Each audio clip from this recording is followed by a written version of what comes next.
নমস্কার বন্ধুরা, শ্রাবণীর পঞ্চব্যঞ্জনে আপনাদের সকলকে জানাই স্বাগত। আশা করি আপনারা সকলেই সুস্থ আছেন, ভালো আছেন। আজ আমি যে রেসিপিটা আপনাদের সঙ্গে শেয়ার করব সেটা হলো কুলের আচার। মনে পড়ে বন্ধুরা, সেই ছোটোবেলায় আমরা স্কুল থেকে কুলের আচার, তেঁতুলের আচার এইসব কিনে খেতাম। কত আমরা এইসব আচার কিনে খেয়েছি। আজ ঠিক সেই রকমই কুলের আচার আপনাদের সঙ্গে শেয়ার করব। বহু বছর ধরে ঠিক এইভাবেই কুলের আচার বানাচ্ছি, যা আমাদের বাড়ির এবং আমাদের প্রতিবেশীদের খুবই পছন্দ। চলুন তাহলে আর দেরি না করে শুরু করি। এখানে নিয়ে নিয়েছি 300 গ্রাম পাকা কুল। কুলগুলোর বোঁটাগুলো ছাড়িয়ে নিয়েছি আর ভালো করে ধুয়েও নিয়েছি। আমি আরও বেশি কুল কিনবার জন্য গিয়েছিলাম বাজারে, কিন্তু পাইনি, এই 300 গ্রামই পেয়েছি। বাজারে গিয়েই দেখি একজনা কুলের অর্ডার করেছিল, সেই প্রায় সব নিয়ে গেল। আমি এই 300 গ্রাম মতন পেয়েছি, তাই নিয়ে এসেছি। চলুন তাহলে সবার আগে মশলাটা বানিয়ে নিই। এখানে নিয়ে নিচ্ছি 1 টেবিল চামচ ধনে, 1 টেবিল চামচ জোয়ান, 1 টেবিল চামচ 5 ফোড়ন, হাফ টেবিল চামচ মৌরি, 1 টেবিল চামচ জিরে, আর নিয়ে নিয়েছি 2টো তেজপাতা আর 2টো শুকনো লঙ্কা। এগুলোকে ড্রাই রোস্ট করে নেব। গ্যাস অন করে গ্যাসে কড়াই বসিয়ে দিয়েছি। প্রথমেই আগে ধনেটাকে একটু ড্রাই রোস্ট করে নেব। সব কিছু একসঙ্গে দিয়ে দিলে ধনে কিন্তু ভালোভাবে রোস্ট হয় না, সেই জন্য ধনেটাকে আগে রোস্ট করে নিচ্ছি। হাফ রোস্ট করে নিয়ে এইবার সমস্ত মশলাগুলো আমি দিয়ে দিলাম। মশলাগুলো ভাজার দারুণ একটা সুন্দর কিন্তু গন্ধ বেরিয়েছে। মশলাগুলো ভাজা হয়ে গেছে। এখন মশলাগুলোকে কড়াই থেকে নামিয়ে নিয়ে গুঁড়ো করে নেব। এই যে মশলাগুলোকে খুব ভালো করে গুঁড়ো করে নিয়েছি। এখন ওই কড়াইতে দিয়ে দিলাম 2 টেবিল চামচ সর্ষের তেল আর হাফ চা চামচ 5 ফোড়ন, আর তার সঙ্গে দিয়ে দিলাম একটা শুকনো লঙ্কা।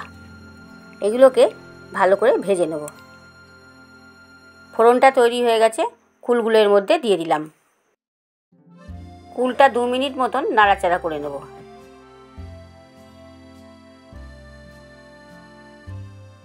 এইবার এর মধ্যে দিয়ে দিচ্ছি হাফ চা চামচ হলুদ আর স্বাদ মতন নুন।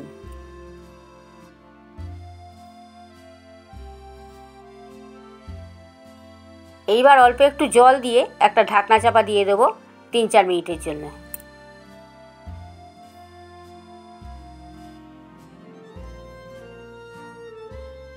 দেখুন কুলের মধ্যে যে অল্প একটু জল দিয়েছিলাম, জলটা সব শুকিয়ে গেছে, কুলগুলো ফেটে ফেটে গেছে। এইবার দিয়ে দিচ্ছি এর মধ্যে 250 গ্রাম গুড়।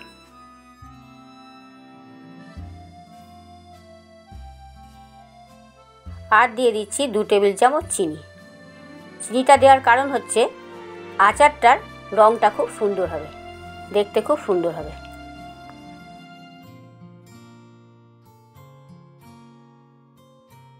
গুড় আর চিনিটা দিয়ে লো ফ্লেমে 15 মিনিট মতন রান্না করে নেব।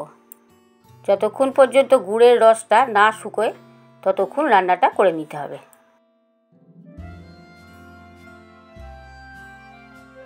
দেখুন গুড়ের সঙ্গে কুলটা অনেকটাই জাল হয়ে গেছে, অনেকটা শুকিয়েও এসেছে। এই পর্যায়ে এলেই গ্যাস অফ করে দিতে হবে, তা নাহলে কিন্তু একদম শুকিয়ে যাবে। গ্যাস অফ করে দিয়েছি। এইবার ভেজে রাখা মশলাটা এর ওপর দিয়ে অল্প অল্প করে ছড়িয়ে দিচ্ছি।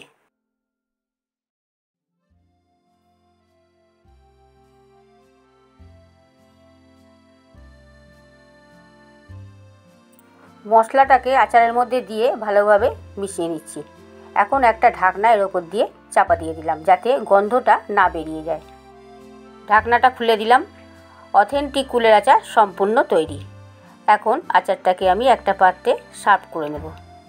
এইভাবে কুলের আচার আপনারা বাড়িতে বানিয়ে করবেন, করে খেয়ে দেখবেন, ভালো অবশ্যই লাগবে।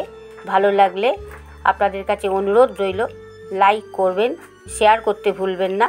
আমার এই চ্যানেলটা সাবস্ক্রাইব করবেন, আর পাশে থাকা বেল আইকনটা অবশ্যই ক্লিক করবেন, যাতে সমস্ত রকম রান্নার নোটিফিকেশন আপনাদের কাছে পৌঁছে যায়। এখন এই কুলের আচারটা একটা কাঁচের বোতলে ভরে রোদে দিতে হবে।